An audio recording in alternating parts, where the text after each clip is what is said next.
This is India Ramey here for Americana Station, and we are here with Megg Farrell today to talk about her new album. Megg, you are coming to us in Nashville from New York City by way of Paris. Is that kind of accurate? I'm New Yorker is where, that's where I grew up, and but I lived in Paris for years where I studied jazz. That's the only other place I've lived other than New York, but mainly New York. So coming to you via New York pretty much, but with some. So you have grown up in music, correct? Yeah. Both my parents are actors, but my dad was kind of like a folk singer-songwriter as well. In like the 70s, I don't know, very much Lower East Side, New York kind of vibe.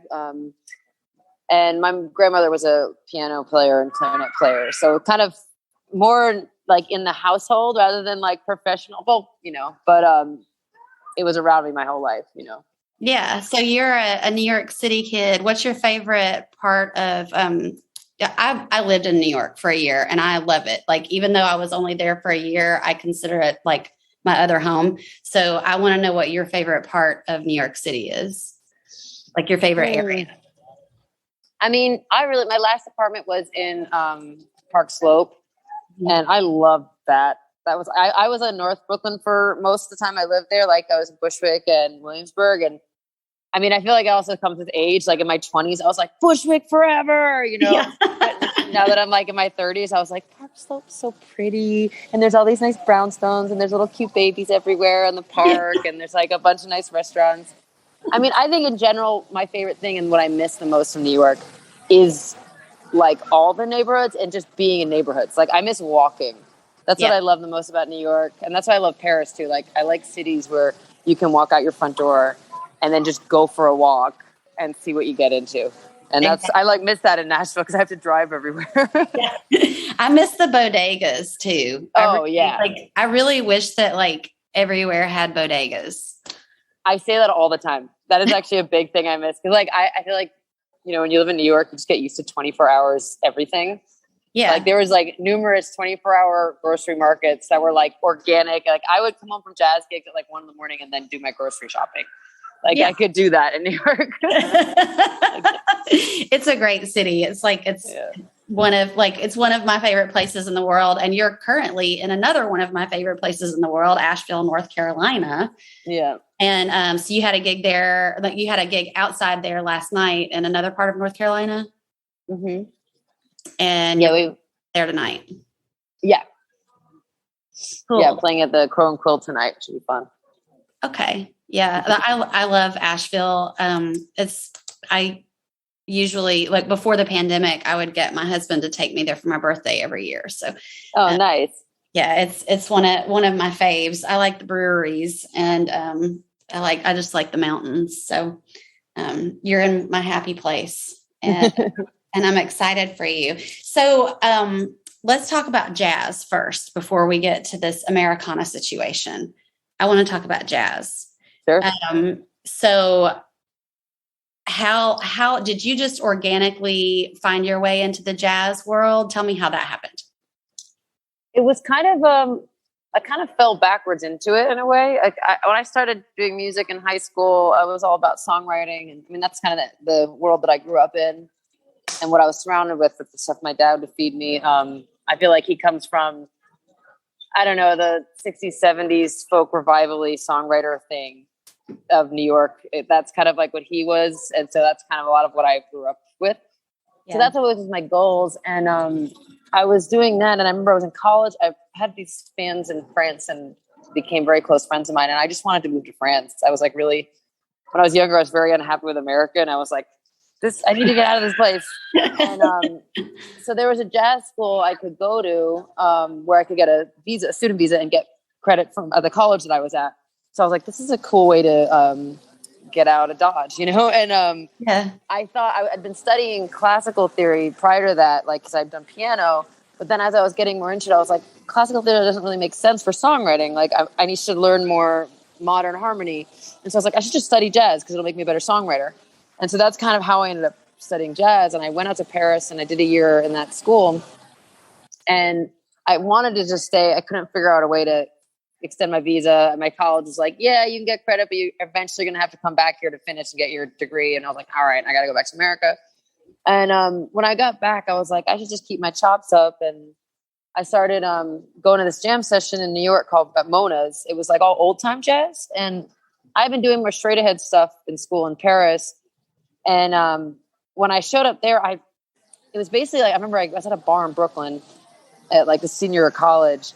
And this guy started hitting on me, my friend, and he was kind of like creepy and weird, but he was a jazz musician. Fits. And and I was like, well, that's cool. We're not really interested, but where do you go to jam? And he was like, oh, I go to this place, Mona's. And I was like, cool. So then I checked it out like a week or two later. And I remember it was this little dive bar on the Lower East Side. And I walked in there, there's this kind of like very intimidating Irish bartender behind the bar. And I was like, is there music here tonight? And he was like, yeah, at 11. And I was like, okay. And that bartender now is a great friend of mine. His name's Aiden Grant. And he's like actually the sweetest man in the world. But when you first meet him, he's terrifying. And he got the jam going. He was running it for a while. And it's this like watering hole of old time jazz in New York City. And I started going there senior year of college and I didn't stop for like 10 years. Wow. And that's basically like, I graduated from college and I was still always jamming there. I started dating this guy who played gypsy jazz. So I was like, I would always sit in with friends. But I was trying to pursue a career in like historical research and stuff. I got a job working for Finding Your Roots, that genealogy show for a while. But at night I was gigging in jazz and I was getting more gigs. And I was like, at one point I was like, I can't do two jobs at once. Because I was like almost every night of the week doing jazz gigs and then doing this day job for PBS. And I kind of realized I was making more money in the jazz gigs than I was from the documentary film job.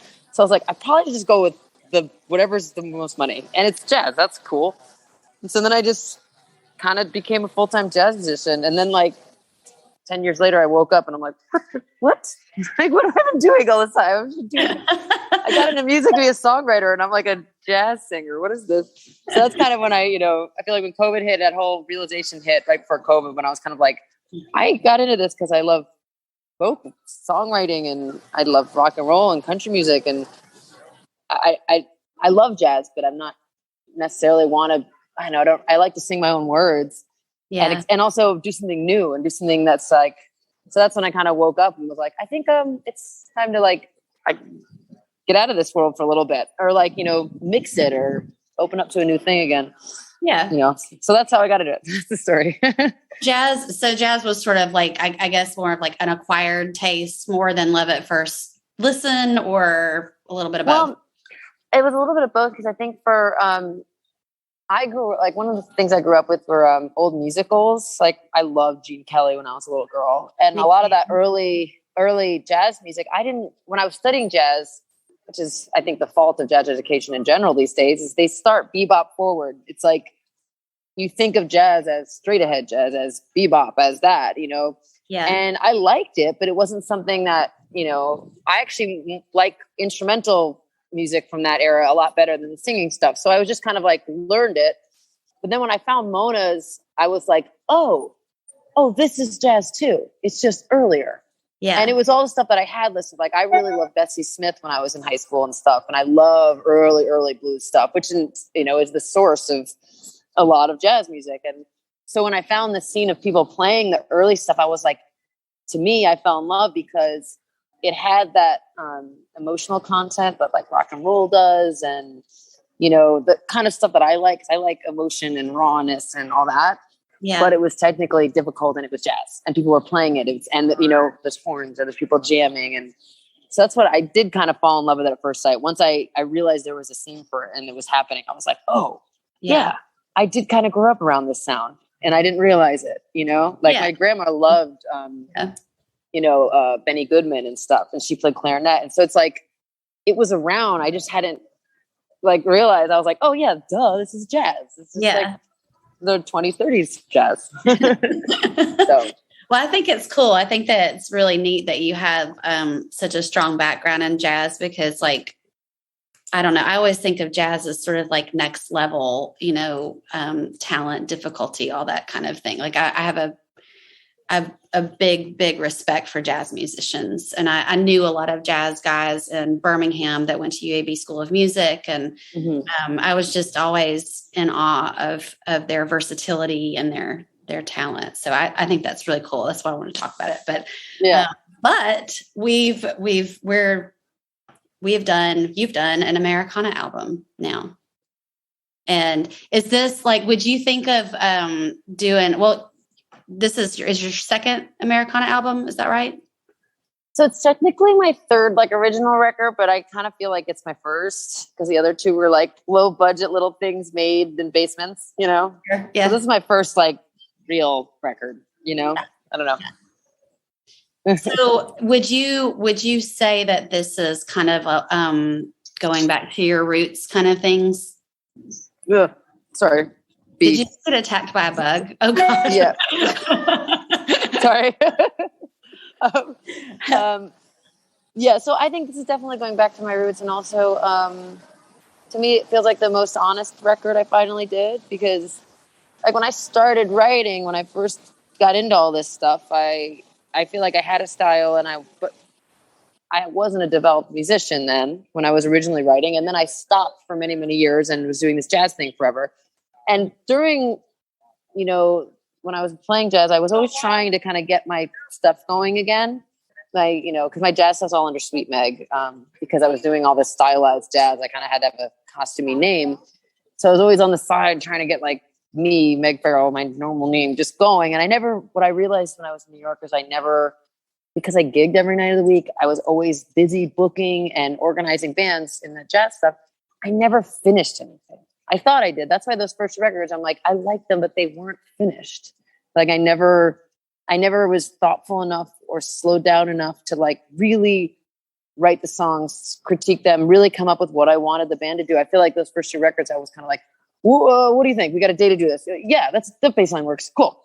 Like it wasn't very thoughtful. Whereas this record, like I wrote the songs. I was originally going to record it before COVID hit. I saved some money up and we were going to do a little tour. And I was going to record this record in Nashville. Then COVID hit and the whole thing got canceled. And so then I was down in Nashville, like living on this farm for a couple of months. And I met this producer who did it, Roger Mutno, through a family connection kind of thing. And we met up and he said, he liked my stuff. I asked him, like, would you be interested in producing a record with me? And I showed him the songs and he was like, these are good. And gave me some notes. And I like, yeah, okay, I'm going to spend the next month working on these. And I spent like a whole month editing and rewriting, which I just had never done before. And so it feels, and then when I came into the studio, I had like more of a vision, and I had a band, and we had, we spent about 2 weeks in the studio putting it together. And so that's why I feel like it's my first one, and it's what I was trying to do the whole time, but I just never had the time to do. And so it feels like the beginning of a whole new like era of making music. Cause now I'm like, I never want to go back to working constantly and never really creating anything thoughtful. That's what I felt like I did for 10 years straight. I was just like, next project, next gig, the New Yorker speed. Yeah. Well, let's talk about this album. I listened to it yesterday and I really like it. First of all, I love your vocals. I love to hear a female singer that is easy in their lower register. It's kind of rare these days, and your lower register just comes out so velvety and so easily. And you jump from it to your mid to your high, just really smoothly. And I really think you have a great vocal quality.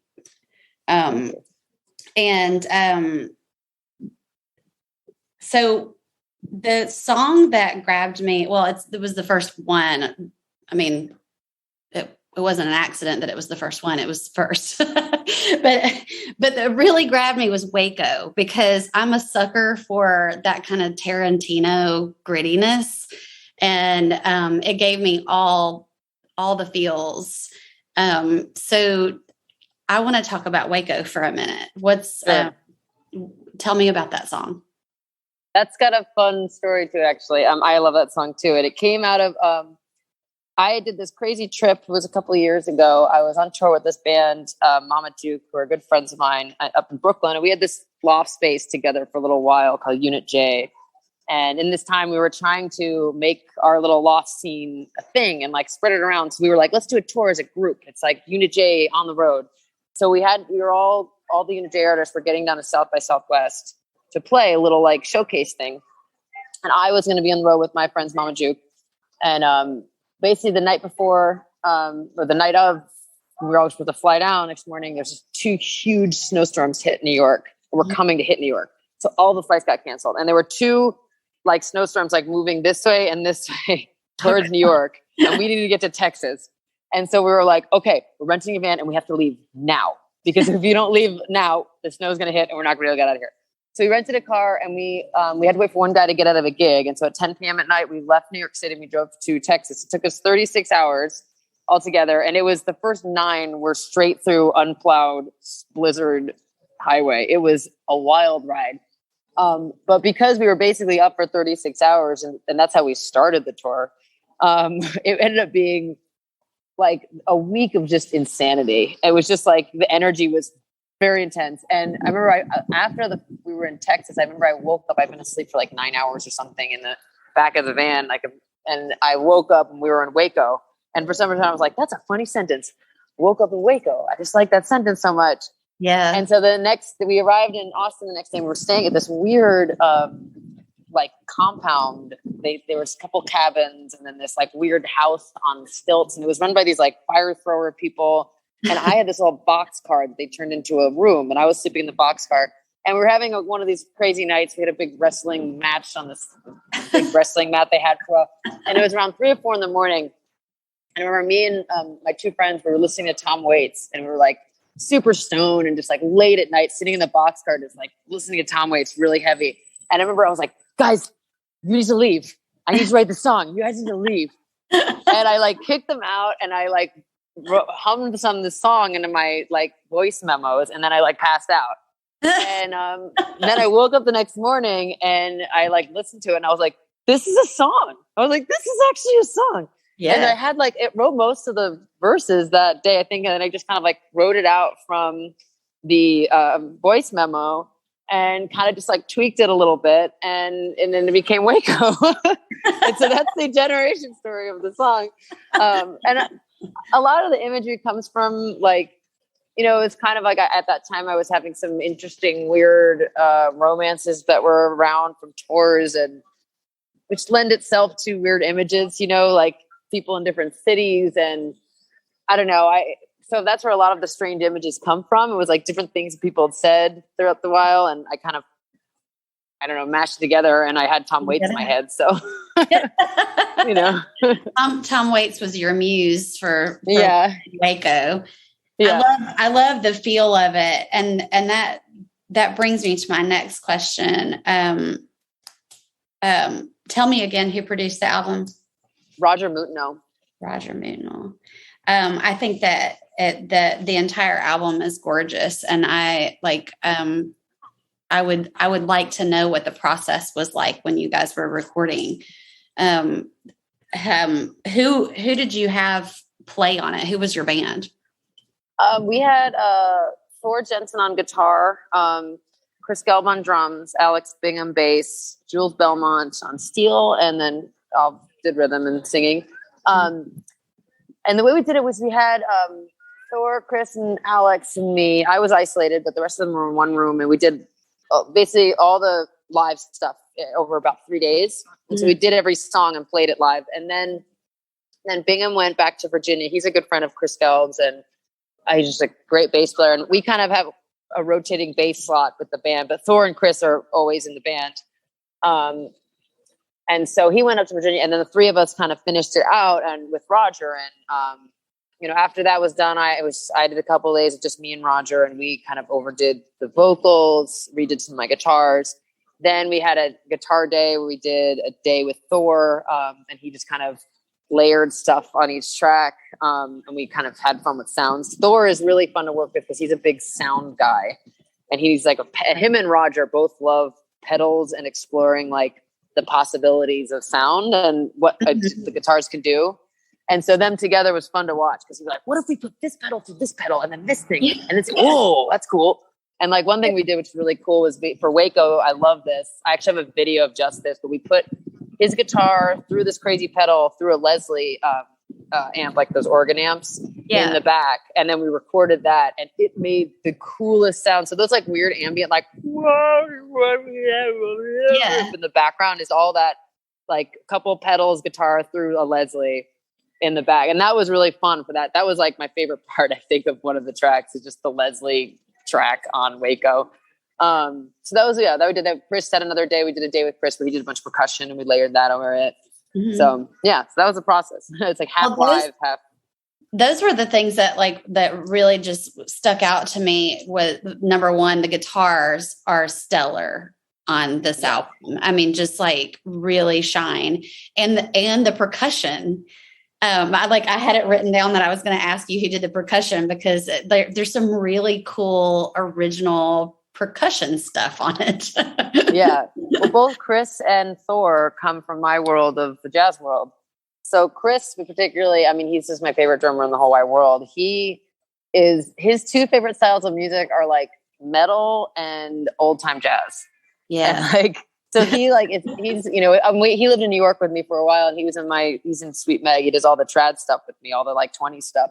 And he played with Vince Giordano, which is like the band that did all the Boardwalk Empire soundtrack and that kind of stuff. Oh, wow. He's in a Woody Allen movie because he does all that old time jazz percussion where like it's big old kits with all the little toys on them and he's killing at it. But then also he's got, he calls it Pink Monster. He's got a drum set that's like, I don't know, it's like a garage length. It's like this huge Tama Pink drum set with double bass drum and a million times. And he does he loves to just shred metal. So it's like, to me, when you go from like this 1920s jazz to hardcore metal and everything in between, it sets him up to be such a fun and interesting player. And he also studied classical percussion in college. So he's also does a lot of classical music. So he knows how to hit every drum and he knows how they work and he knows how to play with them. So he's so fun to work with because you throw him something and he deeply understands how each percussion tool works and he can read music and so that's why he's such a pleasure to work with. And he's also got, what's nice about him is he can rock out and dig in, but he's really subtle and he hates when drums are too loud. He's like a big stickler about it. Yeah. So he plays with the subtlety and engineers I've noticed really like working with him because he's not like, blah, blah, blah, he really knows how to touch the drums well. And then Thor, he also is a jazz player. We're both, they're all New Yorkers that came to Nashville, like me. Thor is just like he plays Thor. Like he doesn't play, I don't call him a jazz guitar player or this guitar player. He's just a Thor guitar player because he is no one that sounds like him. And he does all the shreddy jazz stuff. He worked with Stefan Rambel for like 6 years. He was in that band. It's like a big gypsy jazz band. So he can do all the gypsy jazz stuff. But he's just like a weird, heady, guitar player. And he just loves guitars and sounds. And so one thing when I first started working with him, it was with my jazz band. And we called this little 4-piece we would do called Laser Trad, where we had bass saxophone, Chris on drums and me singing. And we would do really old jazz numbers from the 20s and stuff. But Thor would come and bring electric guitar and some weird pedal every week. And so he would be doing like really weird pedal stuff over like a super old time band. And that kind of mix, you're like, this is just fun.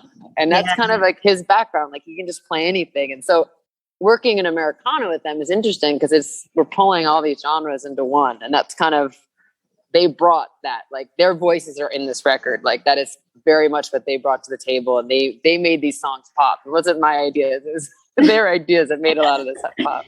Well, it's a pleasure to listen to too, because like nobody in that outfit is going through the motions or like, doing what is usually done on a country or Americana album. It's very nuanced and it's very unique. So,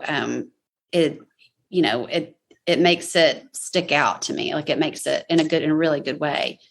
So like you got some really good players and, the whole thing sounds really great. Who played the pedal steel on it? Oh, that was Jules Belmont.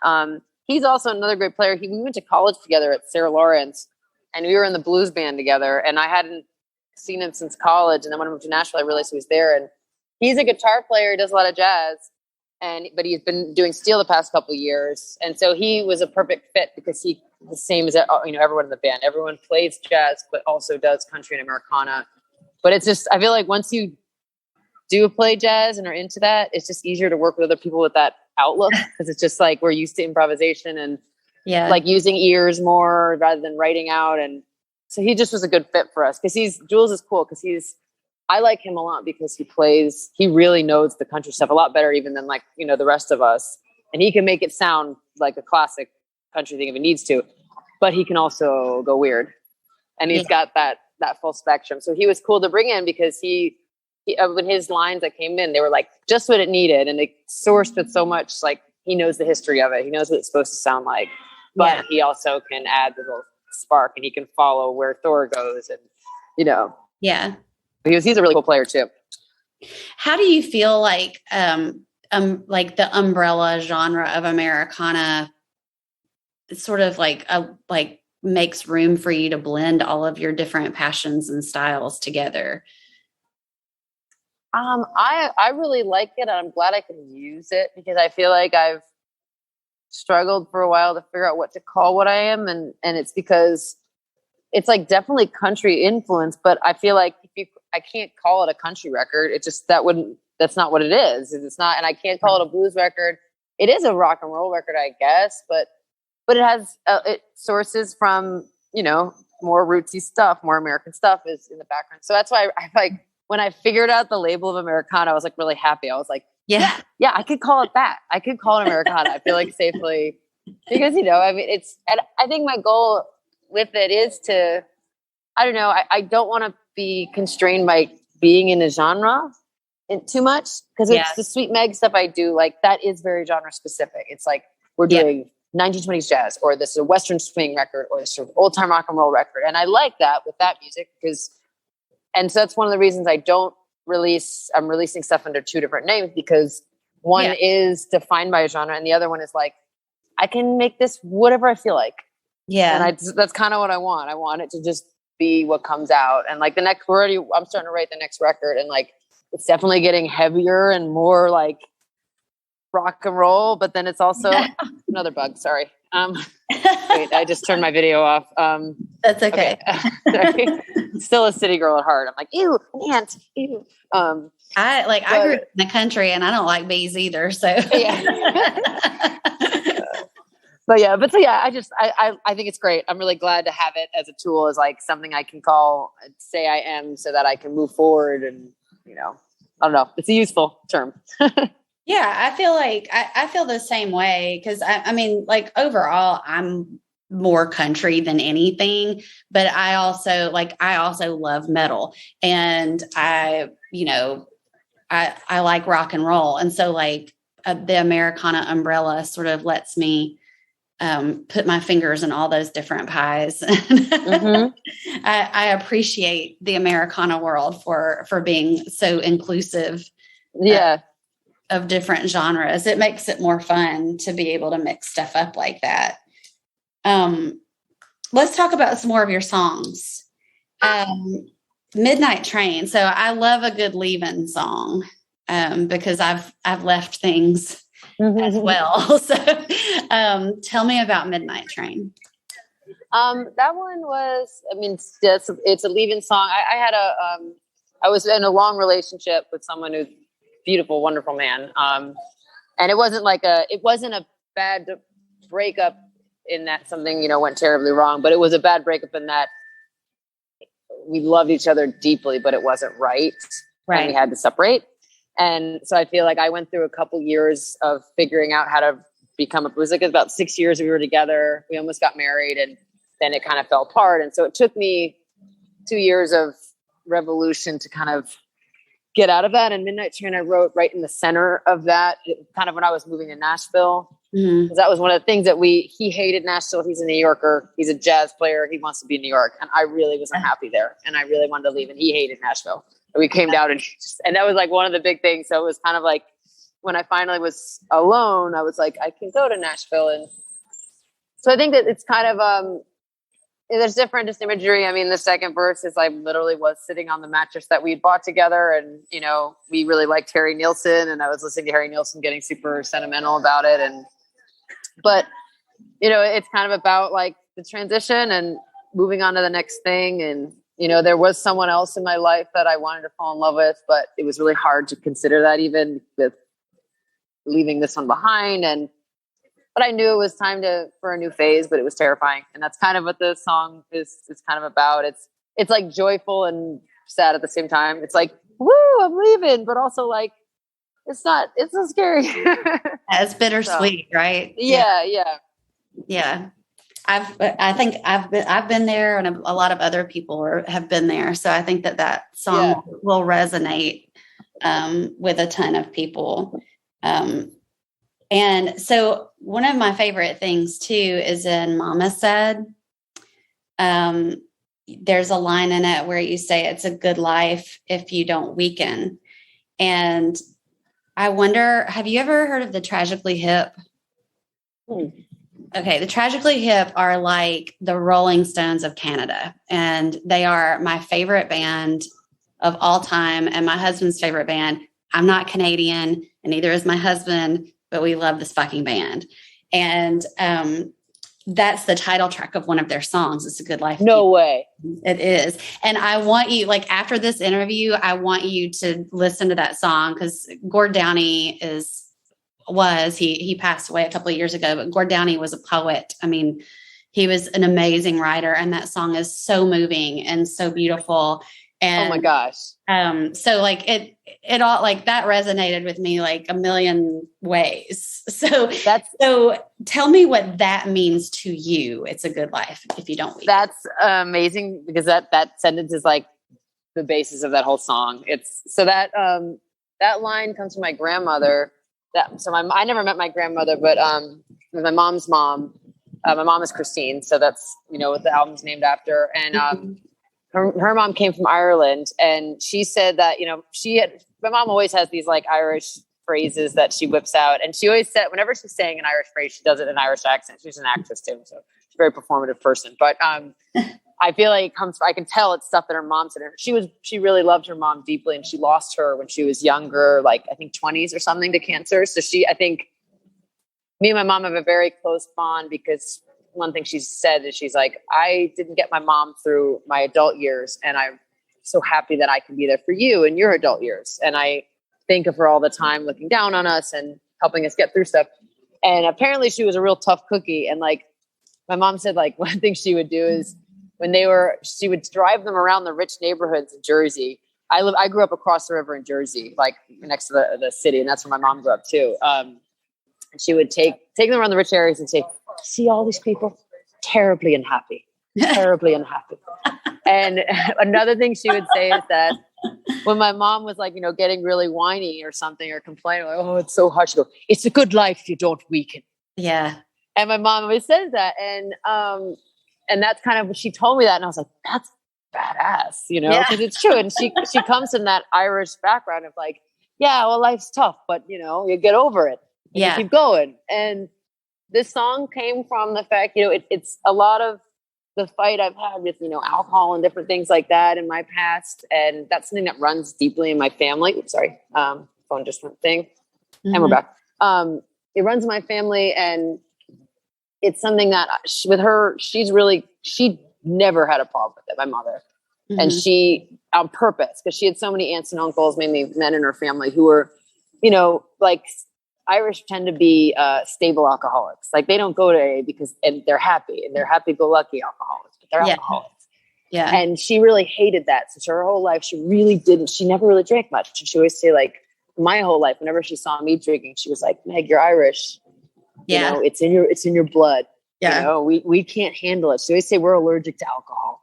Yeah. And so she was always pushing me on it and always making sure I stayed away from it. And I feel like I'm conquering that. And even though I feel like I could easily fall into it any moment. Mm-hmm. And so the song is kind of about like how, because her mother was so strong and fought it and made her such a strong woman, in turn, she made me strong and helped me overcome that stuff. And if she had not been in my life, the way she lost her mother, like maybe would have succumbed to different things. And so that's what the different verses are about.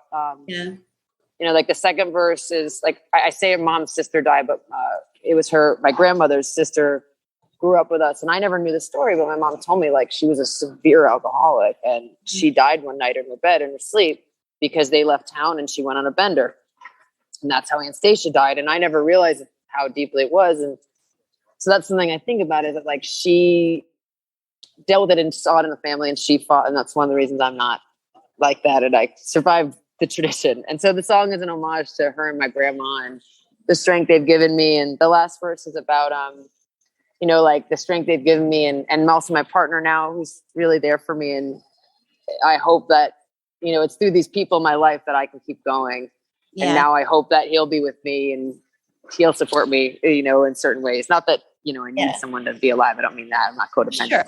Sure. You know what I mean? It's like the people in your life that without them, you know, I don't know, that bring you light and bring you strength to get through life in a better way and all that kind of stuff. Does that make sense? Yeah, no, humans are social creatures and human connection is so important to us, and support systems are important, especially when you're trying to heal generational trauma and things like that. Like, I feel like Mama Said is a lot about healing generational trauma. And it's exactly it.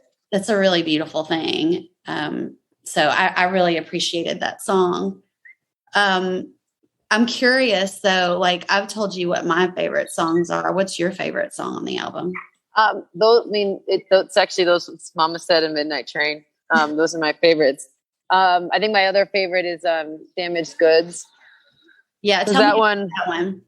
That one took the longest to write. Like I like that one because that one went through so many freaking versions. Like I wrote that song. It's probably the oldest one on the record because I wrote it. I don't know. I feel like I wrote it when I made the second record that I have out there, but it was never done. Yeah. And there were all these verses that were just so wordy, and it just felt like trying too hard to be country song that wasn't a country song. And I just like, I know, but I like the chorus. The chorus has always been the same. And I was like, this chorus is good. I feel like, but I just can't get the song right. And I just like performed it over and over. And then I finally found it. I remember I was like trying to work on my writing and I was like, let me just write less words. Jeez. And so I just tried to write like verses that were just very concise and like small amounts of words. And it ended up, I'm like, oh, this is it. Finally, this is the song. Finally, it's the song. And like, I know when it just flips. Yeah. And it comes from that. To me, it's the same. It's totally the same era of me leaving that, you know, my partner. And I feel like I don't know, I've made a lot of mistakes in that relationship. And I felt like, in some ways, like hopeless for a while, that like, you know, I like want to be in love, but I'm not really sure if I'm gonna be able to again, or not sure that I deserve it again, you know? And it's like, the whole song's kind of about that. Like, I don't know. I was like, for lack of a better term, like I'm kind of a piece of shit. And that's what the song felt like at the time. I was like, I don't know if I deserve anyone else. And so that's kind of what the chorus is like. I hope someone someday will be down to take this thing up. The Damaged Goods is another song that resonated with me as well. And I think that there are a lot of people out there that have felt that way before, you know, only to find your way out of it and realize that you're okay. There's nothing wrong. You know, there's nothing wrong with you. We're all just human and flawed. And and it's all a journey. So I really appreciated that one too a lot. I think that you're a really good writer, and I think that you're an amazing singer. And I think you've got a gorgeous album here. And so tell us what your plans are for the album. When is the release date again? April 29th, it comes out. I'll download cards and it'll be available online. And I do have some CDs, but you know, I didn't get that many CDs because I feel like I don't have a CD player. Yeah. But I am doing vinyls. I put in the order, but you know, they're so expensive and they take so long. Yeah. So I have a GoFundMe for them. And it's basically like a pre-order system. It's just basically like if you donate the amount it costs for a vinyl, I get everyone's address and I will send them out once they're pressed and ready to go, which who knows when that will be. I can't really say. It'll be worth the wait. Yeah, but I think I just really want to do vinyl, and so that's available. That's up on my website and everything, and Instagram and stuff like that. You can find the GoFundMe for it if people do want the vinyl. And yeah, and the plan is, put it out. This one's an independent release, not on a label or anything. And I really like to get on one for the next one, because the only ways I was able to afford to make this record was through like a government grant because of COVID. So I have the next one written and ready to go, and now I'm just trying to, I want to make some demos for the next one, because we made this record now 2 years ago, and I love this record, but I've been so busy with all the jazz stuff that I wasn't able to put it out, figure out how to put it out. And so now that it's going to be out, like I have pretty much the next one completely ready to go. I just need to figure out some sort of plan on how to make it. So that's my next goal, and hope that I can get this one out there and be like, hey world, anyone want to sponsor another one? I've got it here. I know. I know that feeling too. And I feel confident that you'll get support for the next one, because this one is so great. Thank you. And so like, what are your tour plans? I have some gigs coming up. I'm still my own booking agent, so it's not the easiest. I understand. I really do want to find a booking agent so I would like to play some festivals eventually with this music. I'm just trying to figure this out, because I'm always juggling 2 acts at the same time. And the other one is much more off the ground and is with the label, and it's easier to book that one. Yeah. So because it's more cute and stylized, but I'm trying to get out there more. I'm playing in upstate New York in the fall, and I'm just still figuring it out. I'm trying to book as much as I can. And I'm playing in Nashville when I can, and I want people to follow me because I am getting it together, and I'm hoping to do some tours soon with this more listening stuff. Yeah. I'm just, like I said, I'm kind of figuring it out and trying to put as much attention as I can towards it. Yeah. Because I like it. Touring's been weird too the past 2 years. Yeah, that's it too. Like I'll go out and tour in between variants, and then go night again. So yeah. I've been timid to do it because of that. It's because this tour I had for this record before I even recorded it. Like I'd booked this. I'd spent all these months putting together like a month-long run through the Southeast. I was going to go to Texas, all this stuff.